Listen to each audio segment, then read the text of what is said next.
Shalom, shalom. First and foremost, I want to give all praises, glory, and honor to Yahweh Bahasham, Yahweh Shai Bahasham, Rachak Wadash. Double honors to the apostles and elders of Great Millstone. Salutations, much love and respect to you, ahchyam, out there pushing this word out in truth and sincerity. Now, this lesson is going to be keeping it in context, double-edged sword. And this is based upon Hebrews, the 4th chapter and the 12th verse, mainly. Okay, and it's to give brothers an understanding of what it means when it says two-edged sword or double-edged sword. Okay, so I'm gonna read this scripture. Okay, and I'm gonna show you what this actually means. It says, "For the word of the Most High is quick and powerful, and sharper than any two-edged sword, piercing even to the dividing asunder of soul and spirit, and of the joints and marrow, and is a discerner of the thoughts and intents of the heart." How a lot of brothers break it down, they'll say, okay, yeah, it's a two-edged sword because, you cut the person, but then you'll cut yourself, right? That has nothing to do with the two-edged sword. The only way that you can cut yourself with a two-edged sword is if you're incompetent, okay? Someone who's competent with a two-edged sword will not cut themselves, all right? Now, what they're thinking about in their mind is a two-sided sword, okay? And there's a difference. This is not speaking about a two-sided sword. This is speaking about one of those big, I like to say, Excalibur type swords, okay? And I'll show you an image of what I'm talking about. This is speaking about this kind of sword, this fashion of sword. All right, this is an even better one because the edge is much more prevalent in this sword right here. So I'll show you this one. Okay, you see that? This is what it means when it says a double-edged sword, and that breakdown never sat well with me. That's why I looked it up a while back, and I did a video on it, but I'm gonna do another video on it because it doesn't sound right. Okay. This is what it means by a double-edged sword. It's a one-sided sword, but as you can see, this is an edge, and this is also an edge. They're thinking about this kind of sword when they're reading it. This is what pops up in their head. This is not the sword that they were using. These are not the kind of swords that they were using. All right. Where there's some people that might have been using a sword like this, I mean, possibly, but this is the main sword. Even when you go into the Moors and the Saxons and Jake in the ancient world, these are the swords that they had. Okay. Now, let's read a couple more scriptures dealing with a double-edged sword. I want to read or two-edged sword, which is the same thing. This is Psalms 149:6. It says, "Let the high praises of the Most High be in their mouth, and a two-edged sword in their hand, to execute vengeance upon the heathen and punishments upon the people." They're not going to be coming with a double-sided sword, to cut the people and possibly, cut themselves. No, they're coming with a regular, hefty, mighty warrior type sword, because that's a sword that, like, the warriors, the mighty warriors would have, I assume. Okay, don't quote me on that, but because these ones certain of them seem very heavy, they're like very hefty type swords, It says to execute vengeance upon the heathen and punishments upon the people, to bind their kings with chains and their nobles with fetters of iron, to execute upon them the judgment written. This honor have all his saints, praise ye Yahweh. All right, so when we come to go get those elites, okay, we're gonna come for war, we're gonna have swords. You see what I'm saying? And we're gonna have spiritual power as well. So they're not gonna be able to escape, when we come back down from those chariots. But as for now, we're just waiting for Yahweh Shai. So and I'm gonna look up this word two-edged. This word two-edged in the Greek is distomos, and it says two-edged with two edges, having a double mouth as a river, used of edge of the sword and of other weapons, so has the meaning of two-edged. Now, Oh, as you can see here, the word double-edged, right? Because you can use the word double-edged as well. But when you come and look at the mouth of a river, what is the mouth of a river? I looked it up here.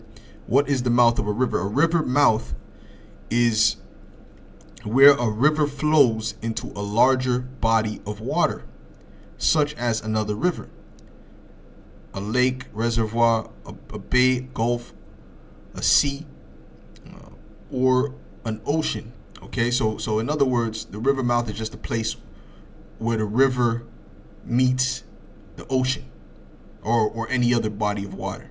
Okay, so when you have a double mouth, this is what a double mouth looks like. See how it's split right here and it creates one mouth and one mouth? Well, this could be considered right here, these sides will be considered two edges. Okay, so this is what it means by a double-edged sword. Okay, hope brothers is understanding what I'm saying.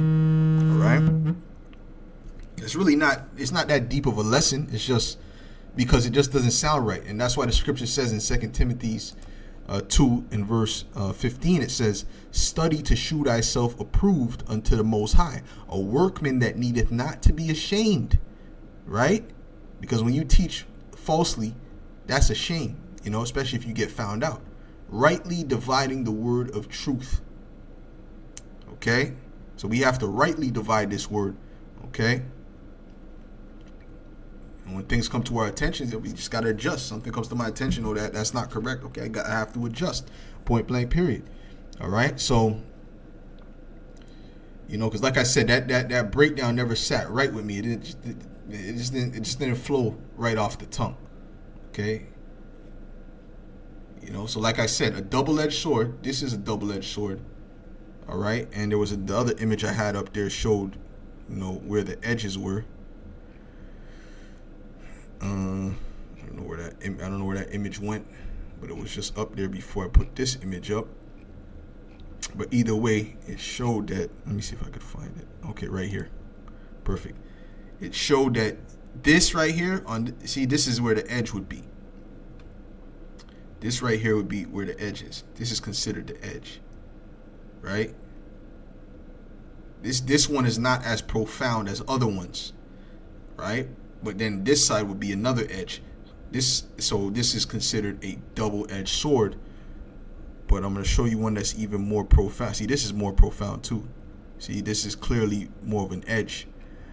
And there was the one that I had up earlier was even better than them both. Oh, this one is great. This was a great one. See, this is the perfect example of a double-edged sword. And the only ones that would carry a type of sword, like you had to be mighty. You had to be extremely strong to carry a sword like this.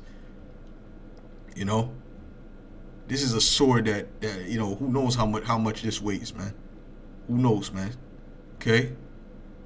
This could weigh damn near 100 pounds, man. I don't know how much this weighs. But this is a heavy sword, man. But this is a profound and clear double-edged sword. Okay? So now, when you deal with what is an edge, it says in geometry, an edge is a particular type of line segment joining two verticals. All right? So it's the point that's joining. Okay? You see? This is one going up. This is one going down, and it joins right here. You see that? This is one going down. This is one going up. Okay? So vertical is up and down. So that's what it means. So it has nothing to do with being a two-sided sword. It has nothing to do with being a two-sided sword. Okay? It's a double-edged sword. These swords are very, very powerful. Now I have something here that it says, why is a double-edged sword so sharp? It says a sword whose blade is sharpened on both sides is able to penetrate and cut at every contact point and with every movement. This means that it can be thrust more quickly and deeply and can cut more easily. All right? So there you go. Because it's sharpened on both sides of the edge, it's able to go through things much more easy That's why the scriptures say it's sharper than any two-edged sword. Okay? So, this was just a quick lesson, because this was just something that I have spoken on before. And I figured since the apostle, spoke about doing a series of on this type of topic, of keeping it in context, then I figured this would be the perfect opportunity. So I want to give all praises, glory, and honor to Yahweh, ahchyam, ahchyam, ahchyam, double honors to the apostles and elders of Great Millstone. Salutations, much love and respect to you, ahchyam, out there pushing this word out in truth and sincerity. Shalom.